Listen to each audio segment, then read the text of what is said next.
Ladies and gentlemen, we have the Open Under-19 Grand Final.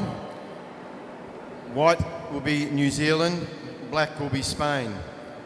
The Spanish players I'd like to introduce to you: Adrián Valerio, Alvaro Delegna Gullon, Carlos Pascual Adel, Eduardo Lorente Sorella Martinez, Fernando Lorente Sorella Pons, Juan Pablo Garcia Riz, Alessandro Rossini Mesa, Abel Gilbert Metis, Christian Gomez Tena, and Diego Mendoza. If I could have everybody upstanding for the national anthem of Spain.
Thank you, ladies and gentlemen.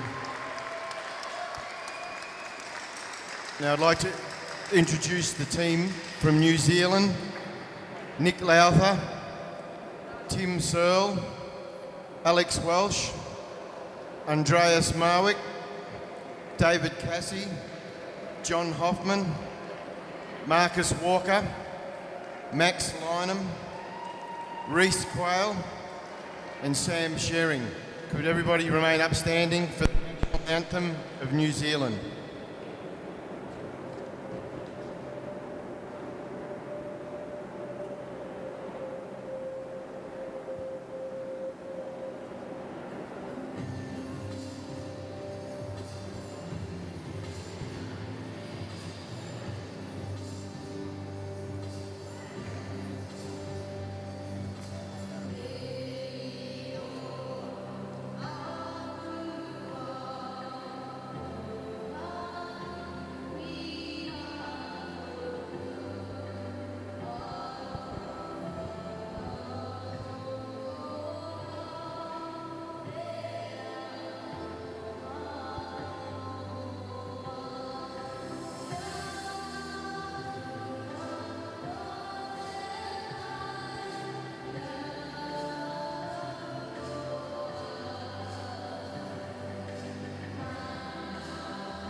Ladies and gentlemen, the referees for this World Championship final are Simon Talbot, Australia, Paul van Heijnen, Holland, Arnu van IJsseldijk, Holland, and the chief referee, Neil Dixon, Great Britain. Bon chance, good luck, buena suerte. Welcome to Durban. It's the boys under 19, the Open under 19 final between New Zealand and Spain. We've had the national anthems and it's now down to the business. And this match is expected to be very keenly contested here.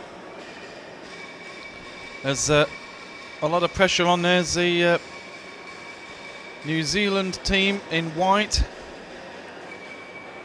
That's their huddle. They've just seen the girls under 19s, and here's the Maori chant. Well, it wasn't.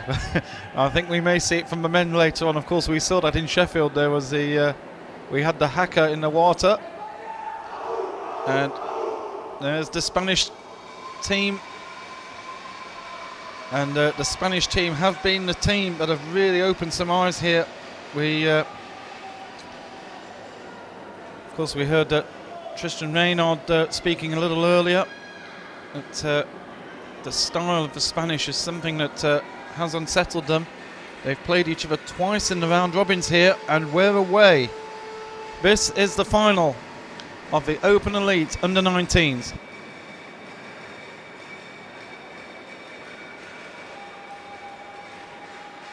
And we're away with Spain in the black, putting on a bit of early pressure here.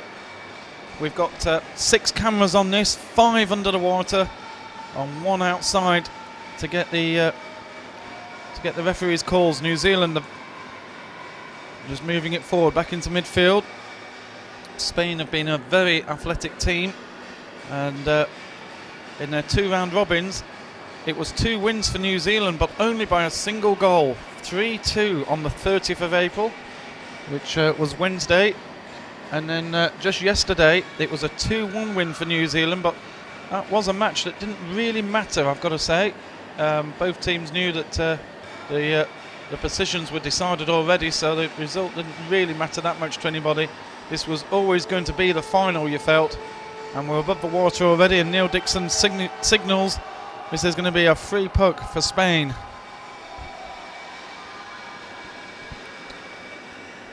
Always very exciting. We've nearly 200 matches we've covered here. We're loading replays frantically as we speak. And here's the first attack for Spain, who are looking to get in on goals.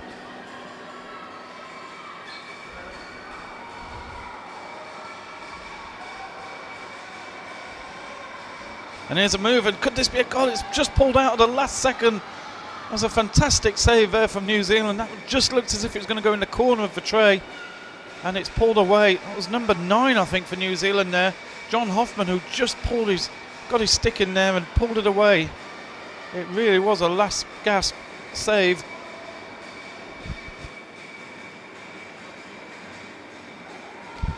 And Spain putting on all the early pressure so far in this match. We're 2.5 minutes in, and it's all been action in the New Zealand half. Spain continued to put in this early pressure. And there's a move inside. It must be a goal, surely. It's a goal for Spain. There's a signal in the water. Yes, it's given. What a start for the Spanish team. They've put the pressure on, and, well, that really was a great manoeuvre. We'll have a look at the replay in a second. And the Spanish flags and the Spanish girls are going mad in the corner here. Here's the replay of that goal.